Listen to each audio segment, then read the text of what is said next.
goodness. Hey, these few games have been on the edge of our seats. Last minute triumphs. Whew, a heart attack. Oh, it's a heart attack, everybody. But hey, it's your boy. I'm back for another Tuesday, boy. That boy trying to be Mr. Consistent. Let's get it. Hey, let's talk about it. Tuesdays is full effect, man. We lit, we live, we out here. And if you don't know who I am the Lochness. As you can see the name down there. You know what I'm talking about? Follow me on the Lochness Podcast on YouTube so you can get your stats, facts, and the truth that we always do over here at Atlanta Falcons Nation. Also, you know, with Mad Mike Sports, you talk, six man, you know how we do it, man. You know the fam.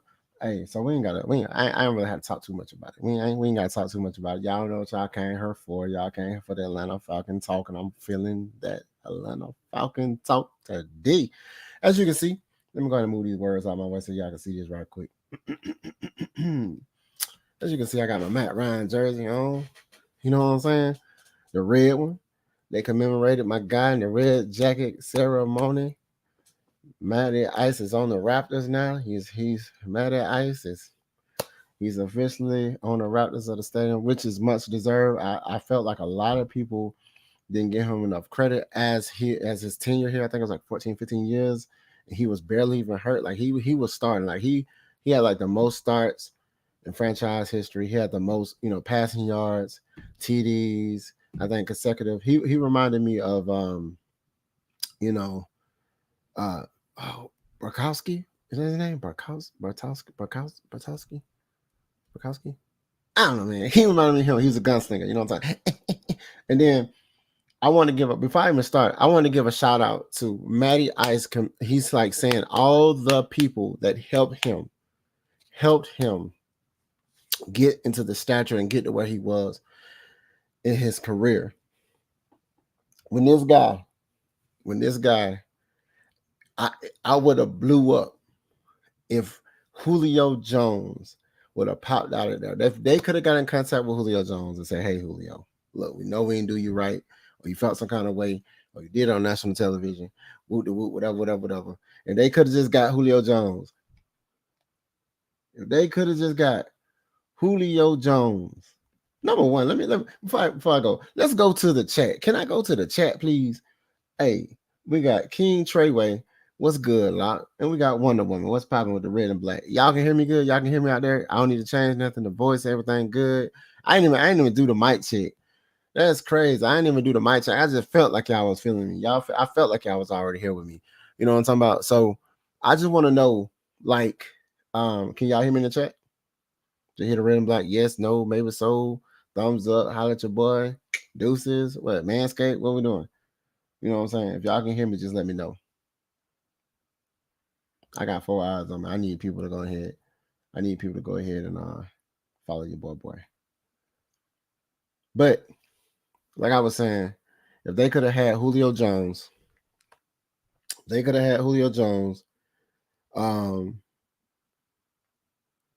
basically, hold on. Got to turn my phone off. Gotta make sure ain't no interruption.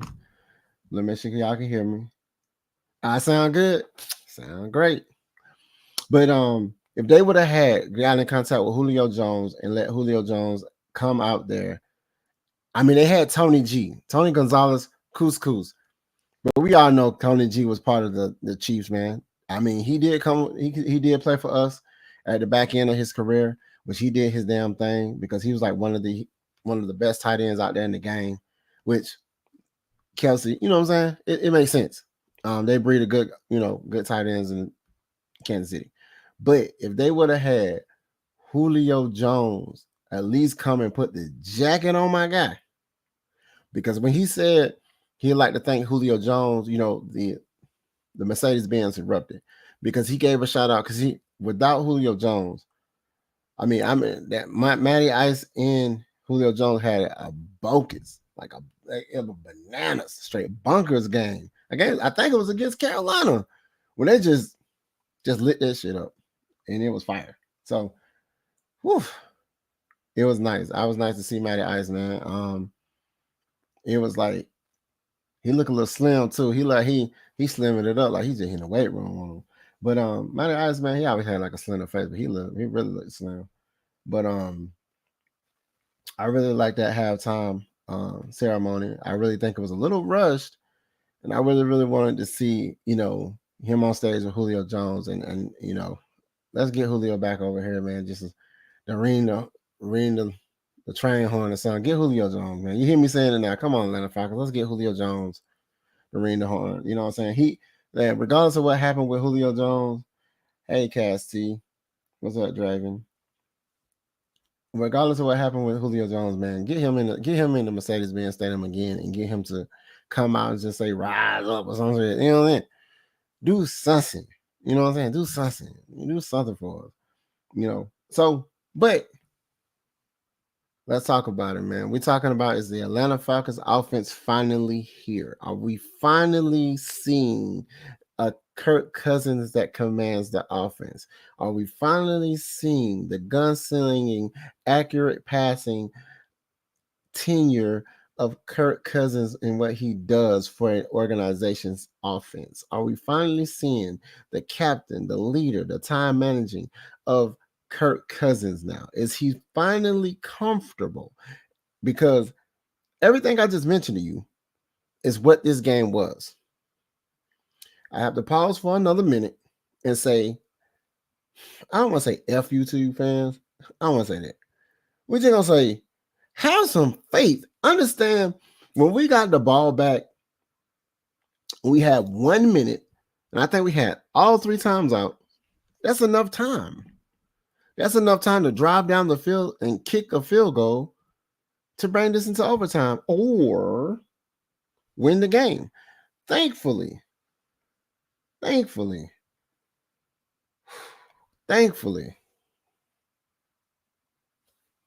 we did not have as much questionable play calling as we once had in earlier games, because the simple fact of the matter is, it was some plays I was just like, man, they keep going to Bijan Mustard. It was like Bijan this. Hey. So Bijan Mustard. Oh, I got people sitting here. I got people that can see me. I started doing this thing where people can see me doing my thing. But just like a little behind the scenes. But I felt like it was some of the times it was some questionable play calling that I felt like we could have did better with. But that was in all of the games. And I think they made those necessary adjustments. I really wish we would have had some. Now, it was some. We still having issues in Atlanta with these referees, and they BS. They be having like, it be blatant calls that be in the middle of the field that they just like, nah, Kyle Pitts, he just missed that. His arm wasn't hooked. Drake London, he just missed that. His arm wasn't hooked, and dude touched him before he even got to the ball. It was stuff like that deflates a team. Lucky for us, we were resilient against those calls. We took this win. If y'all can agree with me, he said it was great to watch. Yes. See, these type of games does a lot for the confidence of the morale of the team. Because when we get down, they're going to be like, oh, we're out. We're not going to win. Bump this. I'm done. This shows you like, hey, it ain't over till it's over. I got, when we had the Saints game.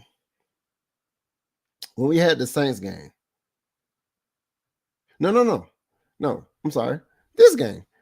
It was a guy who had number 12 on. He was repping, and he was just talking jump. Every time they did something, that's when he'll talk jump. Every time he'll sit to the side, they'll be standing. He's got the jersey showing. I made it my business, okay, to start trolling my guy.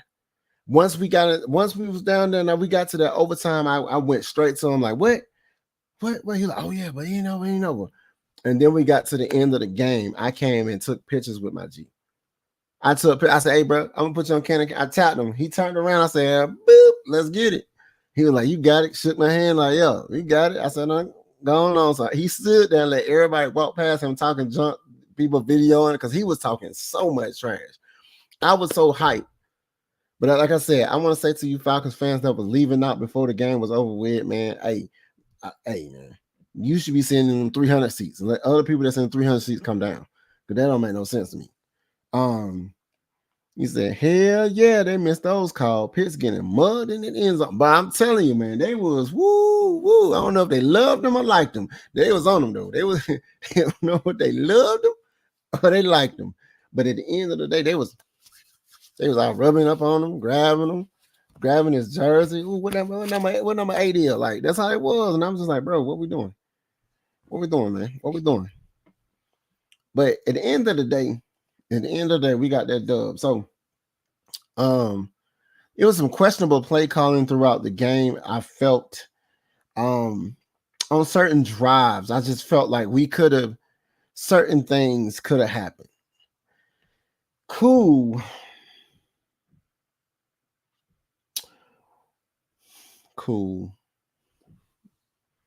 It's like, I want to talk about Cool. I didn't have him up here, but I want to talk about Cool and his kicking.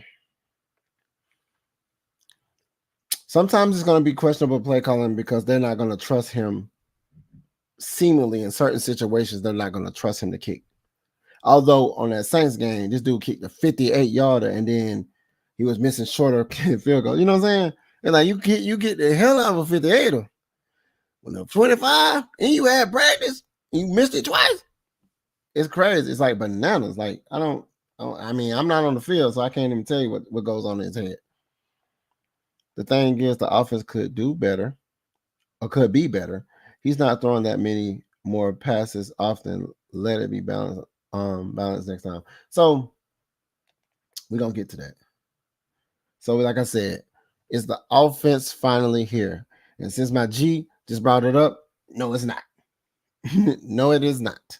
He just had a monster game and we got the dub. That's what that is. And not to take anything away from Kurt Two Chains, or Kurt Curl Chains is what they call him. But they need to understand. They need to understand the value that a veteran quarterback has. This is what the value of a veteran quarterback gives us, gives our offense. Because we've had our last three games, our last games have been spectacular comeback games. And who does that remind you of? In franchise history, Matt Ryan had the most come from behind wins in the franchise. This is Kirk Cousins, which reminds me of Matt Ryan-esque. Piggybacking on that, let's go to after Drake London went down, he was hurt, walked off. Thankfully, I don't see too much of him. Next game is going to be a Kyle Pitts game. Actually, the next game is going to be a Bijan Robinson game. Because we're not going to be trying to do too much in the air. But we are going to throw. Mooney and Drake London did their thing, but Drake London definitely did his thing. You know what I'm talking about? So, but let's go back to that overtime, because I'm skipping back. I'm going to go forward and then I'm going to go back. Did that pass after Drake London went down? He got the first down. He got hit. He got smacked. They smacked him. He locked there for a minute, got off the field. The first thing I thought when I was there with one-on-one, I said, hey, where is Hodge? I kid you not. I got 12 people viewing. That's funny. Hodge, number 12. When Matt Ryan threw his first pass, who he threw it to? Michael Jenkins, which was what? Number 12. And I said it. I said, where is Hodge? I said, look for Hodge. Look for Hodge. Wherever he is, look for him. He came down. I said, okay, that's who he finna go to. Dude dropped back and did a quick slant. Bow. In the middle. Because the middle was open. Our middle was open. Their middle was open. And he cut because everybody was looking for him to go on the outside. That was perfect play calling.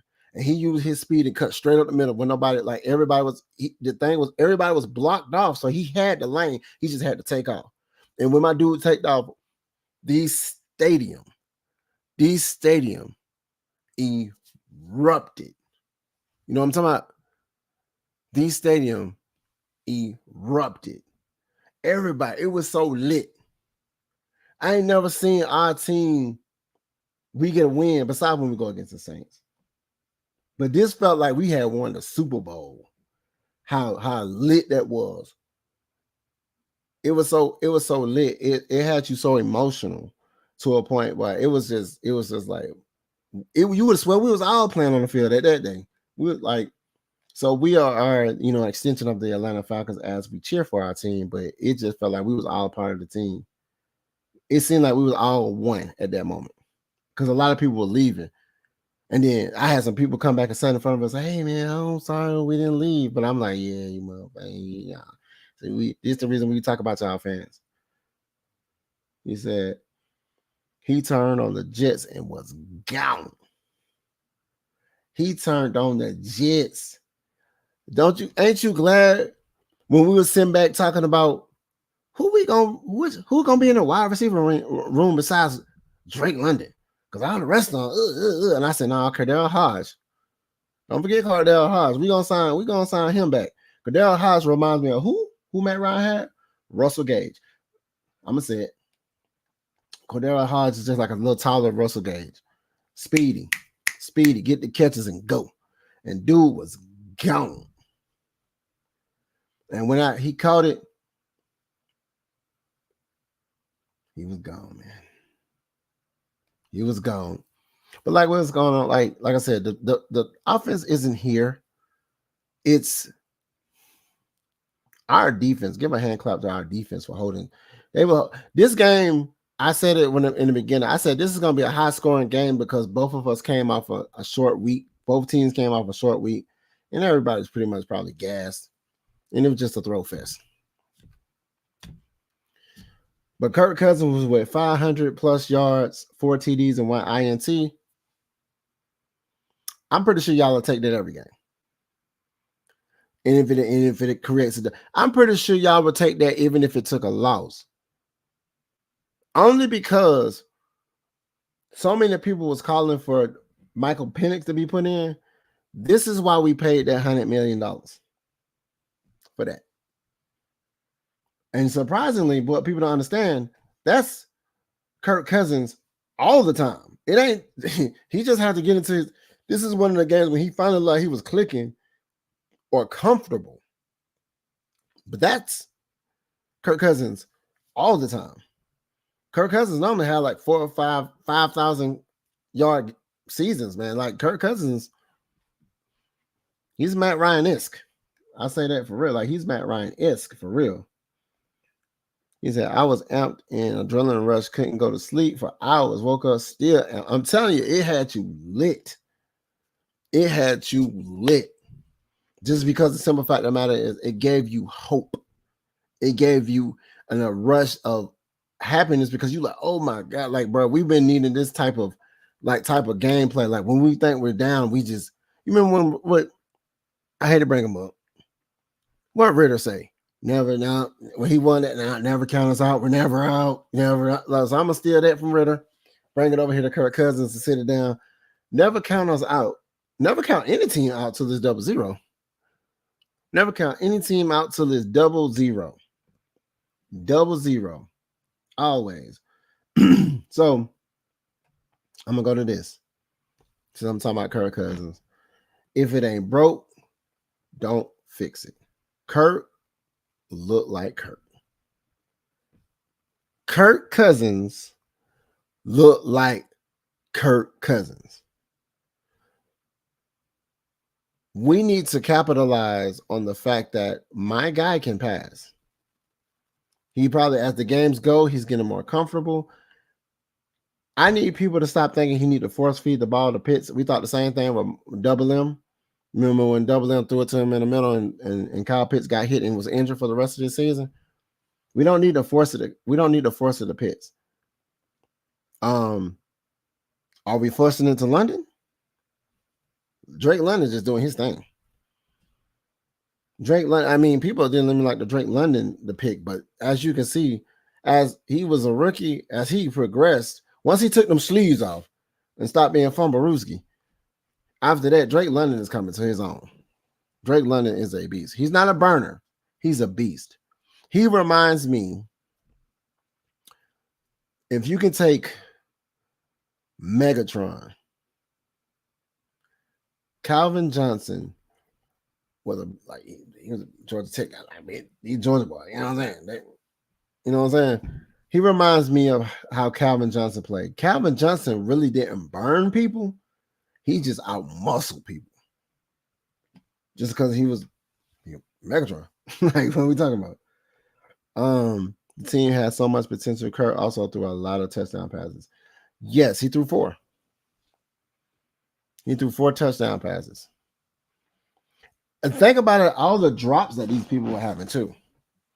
Think about that. Mooney missed a wide open catch. Like, it was just like, whoa. Because some of even Drake London, it's like they was thinking about the run before the catch. It was like fundamental stuff. Because sometimes you want to play hero ball. Sometimes you want to be hero. I want to be the hero. I wasn't mad about the missing catches if he was overthrowing people. But if he throwing it straight to him, what are we doing? That's why I feel like the offense really isn't here. But he was clicking more with his offensive players because the game plan for that game was to pass. We wasn't going to run. Last game against the Aints, that was the running game. This was the passing game. Next game is going to be the running game. Look at who we're going against. I want to go ahead and segue to this. I will never, ever root for the Saints ever in my life. But because they're going against Tampa Bay, I think they're going against Tampa Bay. I need the Saints to beat Tampa Bay so we can move on up. That's all I want to do. I ain't going to never root for them, but I need the Saints to win. I want to go ahead and segue to this too.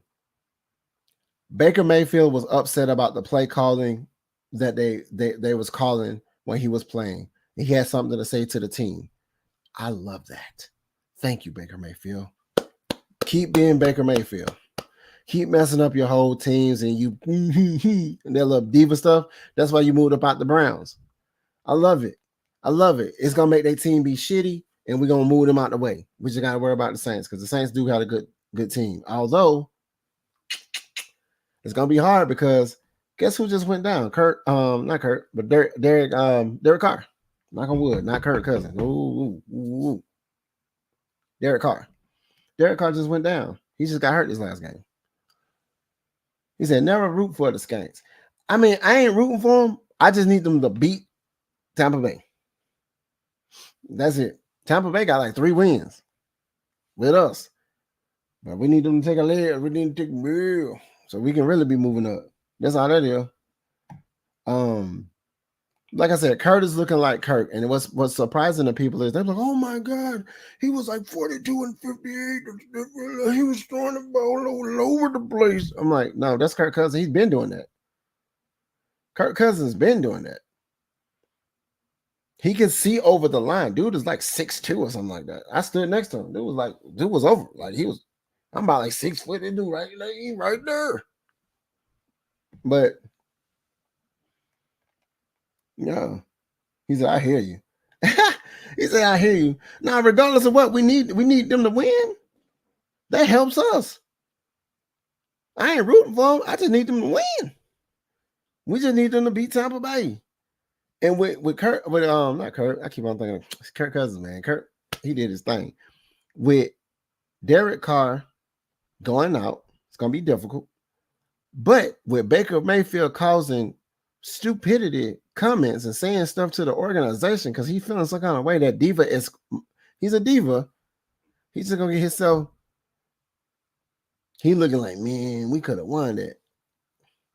Well, because of that right there, the epic overtime win. That's what we need. Shout out to the squad. Shout out to our defense, man. Shout out to our defense holding teams to it's every game thus far this year have been one score away. Like we're just one score behind. And you notice that we get better as we go down throughout the season. We got a long stretch before we get a bye. We need these type of games.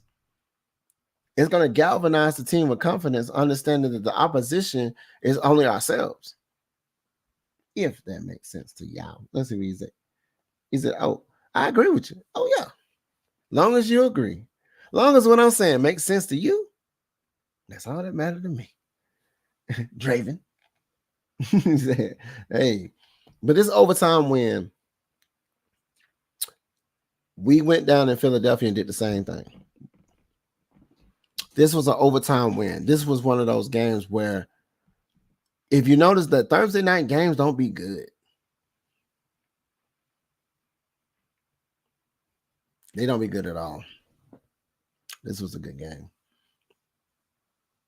This was a good game. This was the Saints game and this game were two good games. And I mean, regardless, I mean, of course I want the dub, you know what I'm talking about? But these were good games, like to watch. You know, I don't like to see games where people are just stupid dominating. I like to see games where, because these are rivalry games, so they're always meaning they're more passion. There's more passion behind them because there's people in our division, and we need to win these games. So, but I like it. I like it. But that overtime, epic overtime ending, it reminded me of Matt Ryan when he threw his first pass to Michael Jenkins, and Michael Jenkins ran that thing in on 12, and then Hodge was out there. He threw that thing right when Drake London went out. He took that thing to the house just like Matt Ryan, and that ended the game. Matt Ryan started the game with a pass to number 12, 60 yards. Kirk Cousins ended the game. I think it was like 50 yards. I think it was like on the 40, let's say like 40 yards maybe. 40 something maybe. And it ended the game on the night that they honored Matt Ryan. And I like those posters too. Those Matt Ryan posters is dope. Love it. But yeah, that's it. It just made, man, it was just a spectacular night, man. It was so lit. Adrenaline, I mean, what can we say? 3:30. The next game should be a complete game. The preseason was the first 3 games. The last 2 were regular season. Okay. Yeah. Proper adjustments. Understanding what we have. Not overhauling it with Drake London. Expect Drake London to be out there as a decoy, because that's why Mooney could have shined. Mooney did shine, but he could have really shined. Once again, Kyle Pitts will get 2 catches and get goals. And it ain't some. And when I was looking at Kyle Pitts, it's not because he's not doing anything. It's like they are barraging him. They are double teaming him. And now they're going to double team London. And guess who eats? Mooney. Guess who eats? Hodge. Guess who eats? McLeod. Ray. Just because Ray's a passing back. He's a good passing back. They don't expect him, but he's like an Austin Eckler, if you will. Ray's like an Austin Eckler, Swiss Army knife type. But he's small, but he'll get out of them seams, go behind the defense and zones.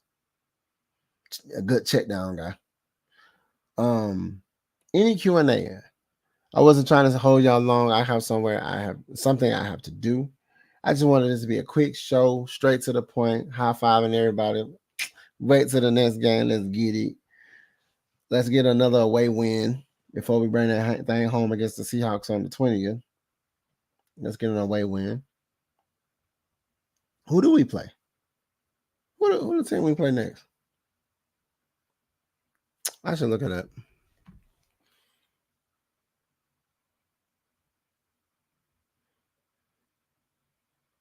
I should look at that. Who do the Falcons play next? I know y'all know. Let's see. Pitts has taken good steps in elevating his play as tight end, but he has just scratched the surface. Yes. See, the thing is, they was utilizing him like a wide receiver because of his athleticism, but now they're going ahead and using him for what his intent is. You think about how Kansas City uses Kelsey. They don't go to him all the time. He's been struggling this year, but he's open. He's a proven route running tight end with hands and like a size. Pause that. No did. But he's a tight end. They was trying to use him like a wide receiver, where it's not gonna work. So we have true wide receivers, wideouts, while he can be a tight end and he can block. Or I always say he's a decoy. When he goes out on a boom boom and out route, like how he did before, like he'll catch him and find him where he needs to be. Yeah, basically. If you leave him out there, that's your fault. Like, because he'll cut in and he'll cut out. You throw that thing over the top and he'll go get that thing. You know what I'm talking about? So he has the wide receiver athleticism, but he is a tight end. And if we use him like that, phenomenal. Any Q&A questions? Any Q&A questions? Any Q&A questions? Let me see. Make sure everybody's doing everything. Okay. Any Q&A questions? Any Q&A? I just don't know.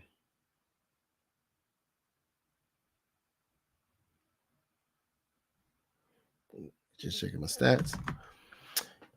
Anything y'all got for me? Let's see. What's he got? Boom. I like it when y'all come with them questions. Let's go. How do they fix the defense going forward? That's a good one. One of the things that was screamed out behind me by a Falcons fan was, we ain't never going to get pressure on the foot. And then as soon as we did that, we sacked the quarterback.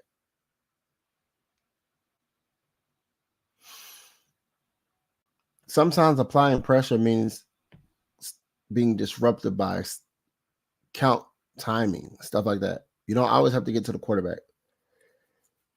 Good. But tired. But you don't always have to get to the quarterback.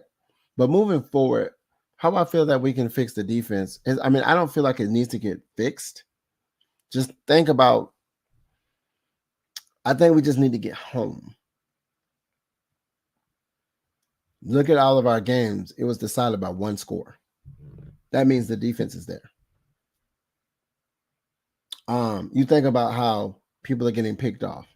You thinking about how our special team is grabbing fumbles. Like is the defense is there. Our team, every aspect and facet of our team is there. The offense is becoming, because I like, you see these games, these defensive games that we'll be close. It'll be our offense that doesn't do what it needs to do. The Tampa Bay game, our offense did what it needs to do. That's what it is. That's what it is. So moving forward, I think we just keep on. Fixing the offense. I mean, defense is honestly just staying healthy. Staying healthy. Using our guys, rotating our guys, being fresh. Proper game planning for the opposition moving forward would be best. You know, if you know you got a mobile quarterback like Baker Mayfield, not Justin Fields, but the dude from the Eagles, that they pay so much money now, he's trash. Let's see who else. Patrick Mahomes, making sure we cover up the middle of the field. If I want to say anything, moving forward, we just need to make sure the middle of the field is, we stop playing off and start bumping and jamming at the line. Take away the middle of the field. That's how moving forward. We do those two things, because a lot of the stuff is coming from the middle of the field. Baker Mayfield has the complete, is right in front of him. Hell, at the end of the game, we did the same exact thing. See, what they was thinking is, hey, they're going to try to hit the sidelines and just move down the field, so let's try to cut off the sidelines. But what they did was had the middle of the field open and everybody was blocking to make a wall, and Hodge just ran straight through it. It was perfect. It was just perfect. I said, hey, it's two ways we can win the game. We can kick a field goal and let them try to stop them and we win, or we can go for the touchdown. I said it exactly that. And I said, okay, where's Hodge? When I seen Drake London go down, I said, where's the Hodge? And that boy good. But yeah, let's see what else we got.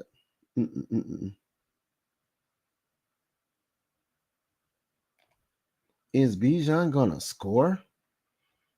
Yeah, he's gonna score when they're not holding and calling it back. The last time he just ran so good, it was like somebody must have hold on that. Somebody hold. They held somebody. But yeah, they stuffed him. Like, you can't be getting stuff at the line. They stuffing the ass. Pause that, Keith. He said, evolving into a team. Yes. We're evolving into a team that cohesively works together and galvanize, and understanding the purpose of time management and understanding adjustments that need to be made. So that's coaching too. Seeing what we need to see and making the adjustments and saying, hey, and then galvanizing the team saying it's not even over. So these type of wins, when we're getting down later on, we can say, hey, you remember when we was going against Tampa Bay Thursday night? Let's go do that. You right, type shit. We keep getting gassed in the run game because they keep sitting up here putting Bijan and Algiers situations and Algiers and Bijan situations. Times when they just need to be running over people, go ahead and run over them, Bijan. No. He's a finesse, skipping pass, evasive. Talent Algiers a wrecking ball, pinball, boom, boom, boom, boom. Beat him down. We coming. He said, we coming. Oh, yeah. He said, I want to see Rook again. We're preserving him. We're preserving him. We're preserving him. You got to understand, we got to save players to be fresh for later on that nobody can scout, nobody can see. Hey, Maggie T. I didn't see you there. Seahawks next home game. Yes, but who's the next away game? That's what I'm saying. The next home game is 10-20. Who's the next away game? 10-13.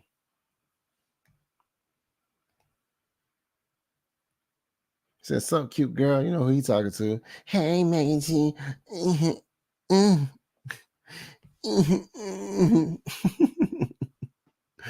I love to see it.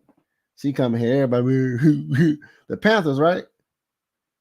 Oh, Lord. That's going to be I ain't going to say it's going to be an easy win. Well, we should get that win. That's going to be a running game. They can't stop a fly. They can't stop a fly from running. So you want to see Bijan score? This is his game. Bijan, Algier, and you're going to see Kyle Pitts. You're going to see Kyle Pitts more. Or you might see Mooney and Hodge. It's going to be Mooney, Hodge, a little bit of Drake London, and Kyle Pitts. Because they're going to let, because Carolina's trash, they garbage juice. I said it. Because they're garbage juice, we're not going to need to do anything fancy. We're going to keep it on the ground because they're not going to be able to stop it. How does the defense stop the run? We've been getting killed by opposing teams. Like I just mentioned, the middle of the field. And it starts with our up front, but then the secondary, the second line of defense is our, you said it, linebackers. Remember, this last past game, Anderson wasn't playing. He was kind of tweaked banged up. Caden Ellis ain't looking like the tackling machine, Caden Ellis. Where's Landman? You know what I'm saying? Is Landman hurt? I don't remember. Did he get hurt? I think he did. Which one is more hyped to have, a Pitts TD or AJ interception? AJ need to get them. I think AJ, we done seen Pitts get. Pitts, I got a video of Pitts getting his first TD. After the London game, when we first came home, I think after that game, I got the video when Pitts had got the TD. Not his first, and then I put it behind the music, coming in hot, and it came in. You know that song? He caught the ball as soon as it said coming in hot, and he caught it, and he was doing that little Dirty Bird dance. That was his first TD. And I would rather see an AJ Terrell interception. Actually, both really. I mean, if it flips the momentum of the game, a TD, cool, but an interception that can mean that can put points on the board. That can stop the opposition. So I would really want to see a defensive play because AJ Terrell, his hands be right there. It was one pass. It's like it hit his hands. He was. I don't think he'd be expecting to catch. He'd be ready to knock somebody out. That's why he be kind of concussed a lot. Knock on wood.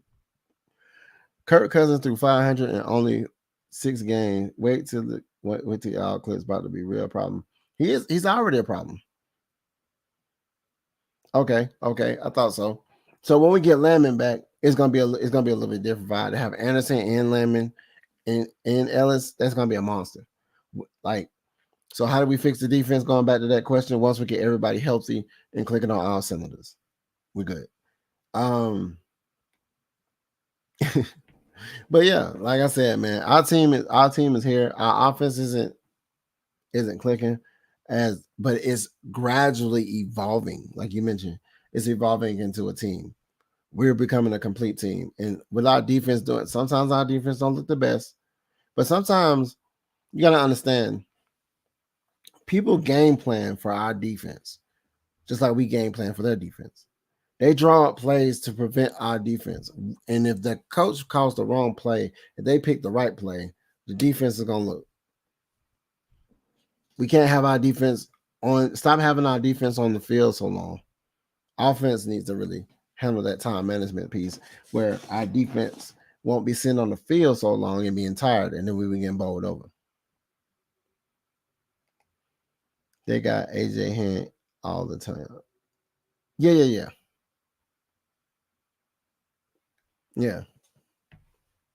They just, I mean, I feel like his time is coming. I was playing Madden yesterday, and guess who I caught an interception with? AJ Terrell.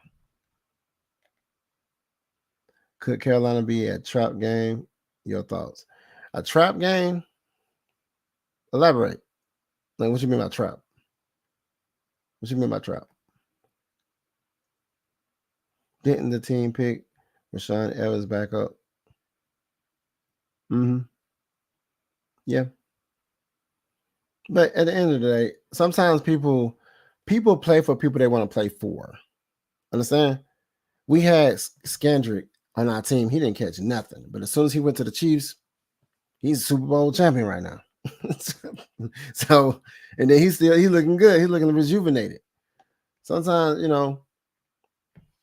people be like, I gotta sit here and be behind Drake London, Kyle Pitts, Bijan, and Hodge.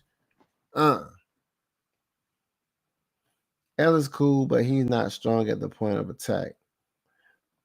See, he's the captain. He's that guy. Hey, hey, Lemon, Anderson and Lemon, like Anderson. He's that middle guy. He's a tackling machine, though. Don't take nothing away from Ellis. He was a tackling machine. It was just a game against the Saints. He was starstruck about his old team. It's like, hey guys, I didn't know y'all was playing today. And he was just like, come on in here, go through the middle, my guy. You good? You owe me, type shit. You owe me. He said, not a trap game. Coach Raheem and Kurt said they were taking the 3 days off and were getting back at it. Oh, okay. It's to me, it was an emotional win, very tiring. You got to think about it. It was a short week for them. But I wanted to point out one thing that I didn't mention. When Kirk Cousins threw that pass and Hodge running back, did you see who Kirk Cousins ran to? Did y'all see who he ran to?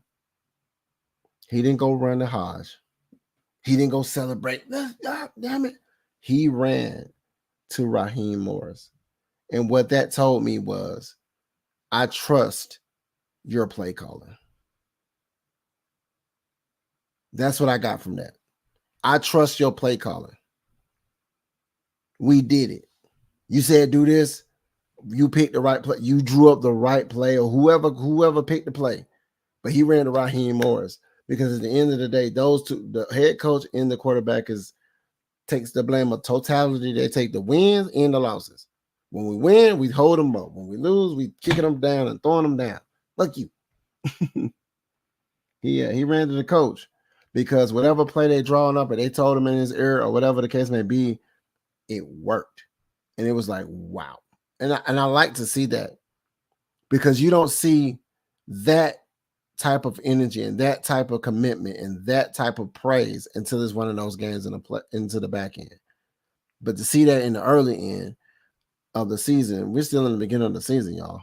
We're still in the beginning of the season. But to see that type of like passion and run into the head coach, that just shows you whatever they was talking about or whatever they did or whatever he said, you know, he's like, hey, believe in yourself, but whatever he told him, it worked. And he ran some like Maji type shit. What's happening? Coming in on back end, my guy. Not like Roger.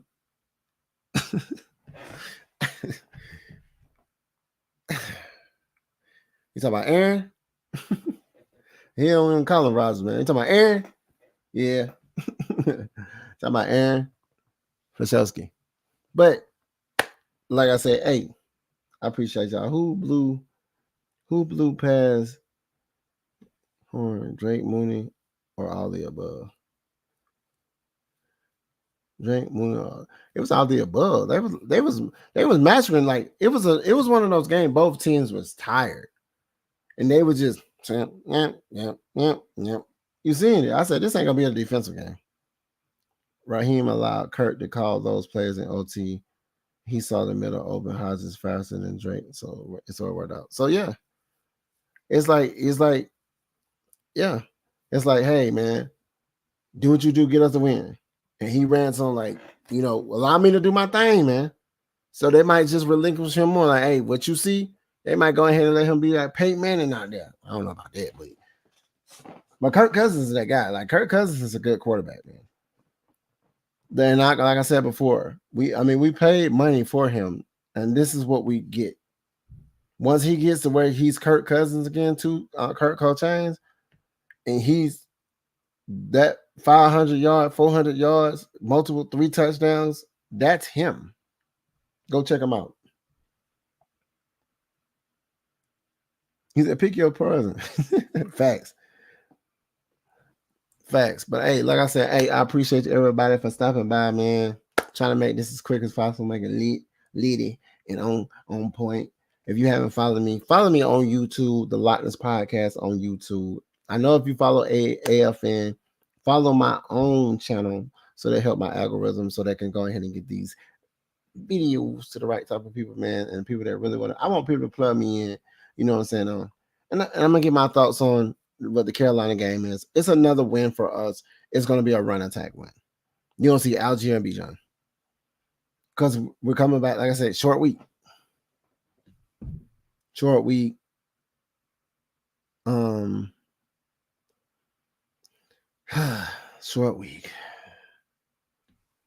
I think we do play on the 13th, right? Carolina away. Yeah, that's really short. Oof. Thursday. Ooh. Yeah, they don't have to take 3 days off and then be like, hey, man, let's get this. We ain't gonna be doing no air attack. We're gonna throw the ball, but we're gonna run it. Because we threw this game, we didn't really run like that. So now, because Bijan had like 61 yards. Drake London had 154 yards. So it's going to be a running game. Like I said, I appreciate everybody for stopping by and hollering at your boy. But we got to end this, man. I appreciate everybody, man. Like I said, this is Tuesdays. Let's talk about it. Tuesdays with your boy, the Lochness. We lit, we live, we out here, man. Follow the Lochness on Lochness Podcast on YouTube. Hey, anything AFN, Atlanta Falcon Nation, Jew Talk, 6 Man, Mad Mike Sports. You feel me? Anybody on our team, go support them, man. Support everything that we're doing. We are the movement. If you haven't noticed, we do our ting, and we bring you that content. Thank you, man. Hey, I try my best, man. I try my best. I say, people didn't think I can do it by myself, and I told them I can do it by myself now. we can step up in the thing, do it by my son now. I jig on him, you know what I'm talking about? But hey, but I couldn't do this without y'all and y'all support and y'all consistent commitment to coming to my shows, showing up and commenting and sharing the live. I mean, just showing me a little period for my team, our team, and myself in the AFN. New follow, appreciate it. Hey, appreciate you, my guy. That's what I'm talking about. I just need one. Then one become two, two become three, three become four, four become 10,000. Let's get it. Let's get it. 10,000. I mean, speaking into existence, people. Hey, your boy the Lochness. He out. Until next Tuesday at 9 o'clock. Salute.